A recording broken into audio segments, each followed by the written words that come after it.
Hello, everybody. This is Jimmy Stevens, owner of Rocky Mountain Live, and I am here with the fifth edition of our Peak Performer series with Adam Milliken, leader of Feel Good Musical Project HEYJACK, based in Calgary, Alberta.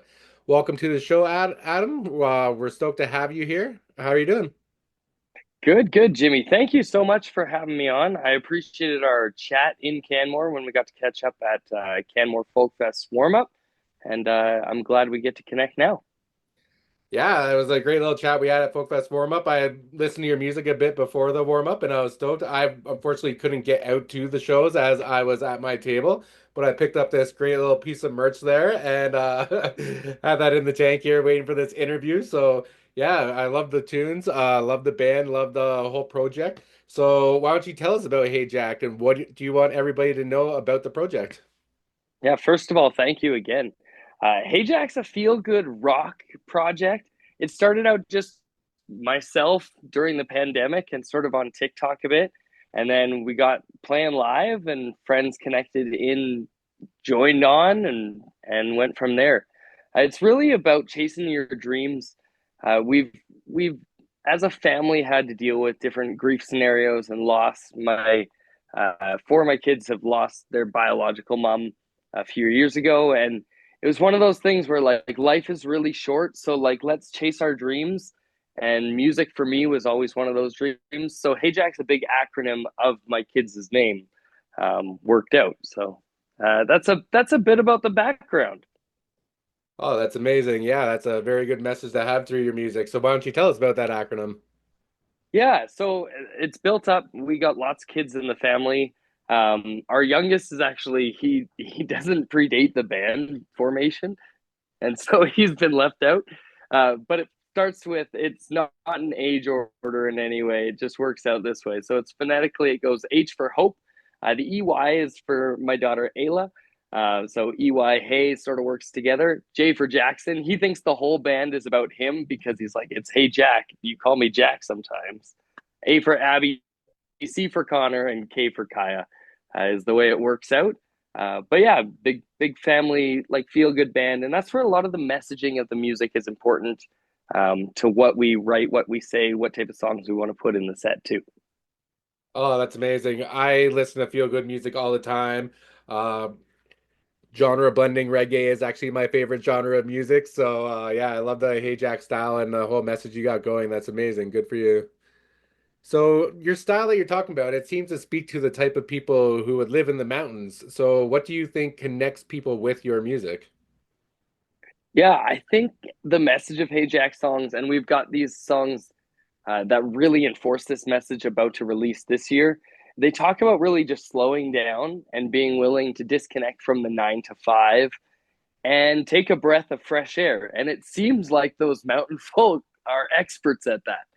At the let's get away from our screens for a little bit. Let's get outside. Let's go for a hike, a walk, a bike ride. Let's just enjoy community more than again the busy hustle of what's going on and on to the next thing. There's a chance to slow down, and I resonate with that with folks around Canmore, Banff. I grew up in the Lower Mainland, so Whistler. Folks had sort of that idea, or if you get out to the Mission area, there's a beautiful mountain out that way too. Yeah, that's awesome. So speaking to that style, tell us about your own personal inspirations and influence that contributed creating your own style of music and how that worked into the band's sound. Yeah, I growing up, just after high school, I had the fortunate privilege to play in northern BC as part of a duo, and learned a lot of Jack Johnson covers in that time, and sort of was dipped into that music, and that really resonated with like some of the messages and even the influence on the style I play guitar, or the way I play guitar. Same with I wish I could play as good as John Mayer, and I'd like to say one like I won't get there, but at the same time that bleeds in. And then there's huge Canadian influences like Ariel Posen, Bahamas. Look at like seeing recent shows like Boy Golden Fontaine, Chris Ulrich. There's a large crew that's sort of from Manitoba East, and that comes out this way. That's just fantastic. And then we got a lot of cool cats in our own city too. We'll talk about hopefully those soon. Yeah, for sure. The boy Golden Fontaine, they were at Folk Fest last year, and Fontaine was like the workhorse of the weekend. She did like so many different things. She's played with Boy Golden, her own set. She did like three different workshops. Like she was all over the place all weekend. She was amazing. Yeah, absolutely. And such a kind soul and amazing human too. So if you ever get a chance to get her on and connect, I would strongly encourage that. Yeah, for sure. I gotta catch her next time she come out the mountains. We actually talked about that weekend backstage at the festival. So yeah, I do definitely hope to get her on there. So we are Rocky Mountain Live, and you don't live quite in the mountains. You're in Calgary. You're very close, but we ask all of our interviewees this. How have the mountains impacted you as a person and a performer? I've been thankful to grow up sort of in the lower mainland and then skip over the mountains to Calgary. So there's been quick opportunities to always escape all my life to the mountains, whether it's snowboarding, biking, hiking, etc. With those opportunities came musical opportunities too, whether it's playing Canmore Folk Fest, and huge thanks to Jenna and that crew of volunteers to helping there. Canmore Hotel had an opportunity to play the set in Fernie at Bramisel. And so it's helped sort of just shape family escapes too, where we make a weekend of it and we're going not only to play a set, but just to enjoy that lifestyle and slow down. So not only does it impact, growing up and a chance to breathe that way, but now currently we get a chance to escape to the mountains. And anytime we get a show playing out there or to play a show out there, I try to make a little memory of it too. Yeah, that's great. You just mentioned there playing at Folk Fest. So you were at the warm up last month, and I saw you there. That's where we met, as we said at the beginning. So tell us about your experience at the warm up festival with Folk Fest. It was absolutely fantastic. We felt just treated like royalty, just embraced. The volunteers, like I said, Jenna, her entire crew, were so easy to communicate with, work with. The Grizzly Paw hosting us as our venue. The other acts we got to play with as well. Just kudos to everything. I couldn't have asked for a better experience, and hopefully there's an opportunity to partner again. Yeah, that's great. You played with Tyler Wood, I believe, at the brewery or at the. Yeah, we were there with Tyler Wood and then 40 Watts kicked things off as well, and they're all super fun to watch. The place, we underestimated how busy it was going to be. We couldn't get a seat at first, so we were just watching with standing room only. It was again fantastic. Yeah, that's great. Tyler Wood and 40 Watts are both friends of the platform here in Canmore. So yeah, that's great that you got to play with both of them. All amazing musicians there for sure. So we are Rocky Mountain Live, and we want to know, what do you love most about performing live? I I think each live show has a different experience and a different connection with whether it's a specific audience member or a story or a moment in the set where you hear uh, you hear the audience singing back per se, and you're like it just sort of takes you back.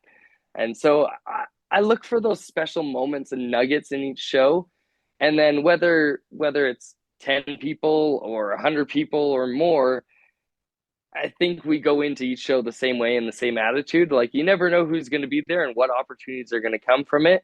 And you always give it your all. And that helps sort of implant those special moments to take out of it too.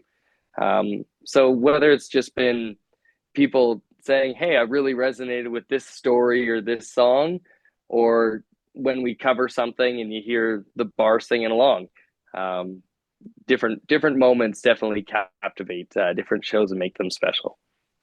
Yeah, that's true. That's awesome. I used to work with a band out in Vancouver Island in Victoria. They're a hip hop group called Elvis Freshly, and one of their MCs would always tell me like, "Man, I love doing shows with you because you can tell you're a fan, and like every time we do a show, you're up there rapping right with me every word." So yeah, hopefully you get that moment where everyone's singing the Hey Jack lyrics to you instead of the covers eventually here. That would be so exciting. I look forward to that. We'll have some new music releasing here over the years, so stay tuned, learn the songs, come out to a show. We'll talk about what we've got going on in a bit here. Yeah, for sure. We'll do that for sure. So to make it in the music industry, you need to get some help along the way. So who are some musicians, venues, or music resource businesses who have helped you that you want to give shout outs to here?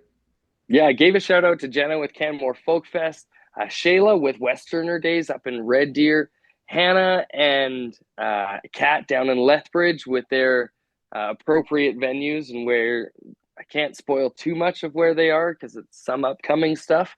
But just some really kind folks who are willing to let us share our message, and they're willing to share their stage with us too, and give those chances.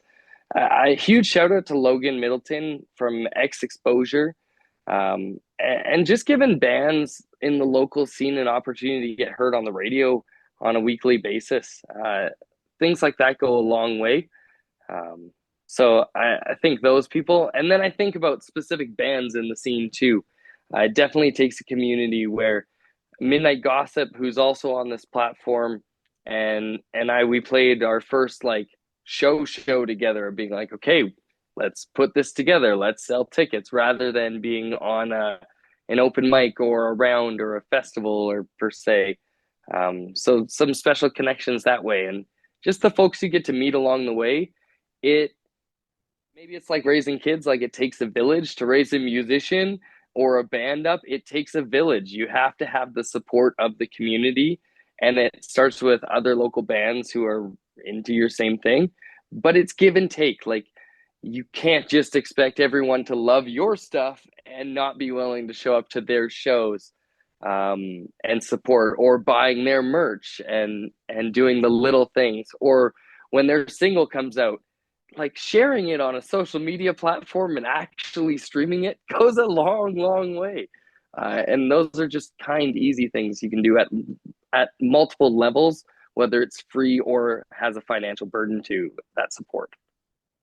You say your style is based on Jack Johnson and John Mayer quite a bit, so I assume these two will be on this list that I'm about to ask you. But who are some of the artists that you dream of sharing the stage with one day? Yeah, those two would be definitely on the list, for sure. I think of bands like Mountjoy that are coming to Calgary in Edmonton in August here. It'd be a dream. The Bahamas, as I said, uh, from that side, Jeremy Albino, Fontaine, Boy Golden, even that Canadian support. And then obviously it does grow bigger. Like, if Weezer was like, "Hey, you want to come on world tour with us?" Yes, 1,000 times over. We'll just take Island in the Sun out of our set list, appropriately. But there's those huge influences in upbringing where if any of them said yes, it'd be an honor to go alongside Ariel Posen. You look at even the list of these festivals, um, as they get released. So like Calgary Folk Fest, Canmore Folk Fest, um, Wapiti, etc., so on. You talk about Uncle Shred Kelly, some of the internal scene, even that way. If they were like, "Hey, want to play some shows together?" It'd be an honor to at least team up and support that community. Because as we said with the last question, it takes a village. So sometimes networking and getting a chance to share a stage with your friends goes a long way too. Yeah, for sure. Uncle Strut was on the show last week, and there's no limits here. The dream artist you want to share a stage with, they were trying to get on stage with Paul McCartney. So, There we go. There we go. so yeah, I think Weezer's manageable. I think you can make that happen. We'll see what we can do here. Uh, but yeah, so you mentioned a lot of Canadian indie artists there. So I want to know who else. Like, you mentioned some there that are already on the platform, like Midnight Gossip and Uncle Strut and those. So who are some local artists around Calgary you think deserve more recognition? You talked about people sharing stuff on social media and just getting more content out there. And that's why Rocky Mountain Live exists. So I'm always tagging everybody in every post that I do, every story I throw up, trying to throw their own music on it just to get it out there in people's ears. So who do you think that isn't on the platform yet in the Calgary scene and maybe beyond that should get on our platform and maybe on the show in the future? Yes, I am excited about this question. And if I ramble too much, Jimmy, just give me a signal or something. There's a lot of really cool local acts going on in Calgary, and I'm definitely gonna miss somebody in this, and so I apologize to that missed act. If I think about classic rock and fun, high energy, I think about like Jade Elephant, The Definitive. There's a cool emo scene going on, and bands like the Howls are involved in. If they, again, getting them connected with this would be fantastic. Huge fan of the Crickets ukulele duo. Um, Absolutely hilarious. We've played shows with them and just an opportunity to hang out with them. Whether it's the songs themselves or between songs, like the entire set's always entertaining. They're just fantastic show people. So there's definitely locals in that side. I think of from like a sort of a country edgy side about like Luke Roach and his band, and then Josh Dillon and his band connecting from that side. And we talked about Midnight Gossip before. So those are some of my favorites in Calgary, and I'm sure I've missed somebody. But without rambling on and making like forever and ever an answer, that's my final answer for now. Oh no, those are some great answers there for sure. The Crickets are actually on the platform already. We got a profile for them. I highlighted them on International Women's Day there. And yeah, Jade Elephant, they're making a lot of noise. They've done some pretty big openers in the last year. They've opened for some big bands. And yeah, the Definitive, I've been in touch with them. So I hope to get all those bands on for sure. So we'll see what we can do here. So we were just kind of touching it on it there. So why do you think Rocky Mountain Live is an important project and bands, venues, and music professionals should participate by creating profiles and listing their events on the site? The more people you know and the more people you can treat with kindness, the better. And having Rocky Mountain Live as a platform to be able to do that and connect with venues who have that same mindset of building a community and helping support one another, other bands that have that same mindset, other influencers, whether they're podcast hosts, whatever it may be that the platform supports, it does come down to, again, making a village and the community and saying, hey, we can make a mark through this little network. um, and I'm excited to see sort of what waves that creates through this scene, and where that expands to nationally and internationally, because it's so fun to cheer on your friends. You talked about Jade Elephant making noise, like that's fun to watch, to be like, hey, I know them as a local. And the Definitive, they got to open for Default at Grey Eagle on New Year's Eve, and I was like, that's a super cool show and opportunity. Like it's fun to cheer those bands on.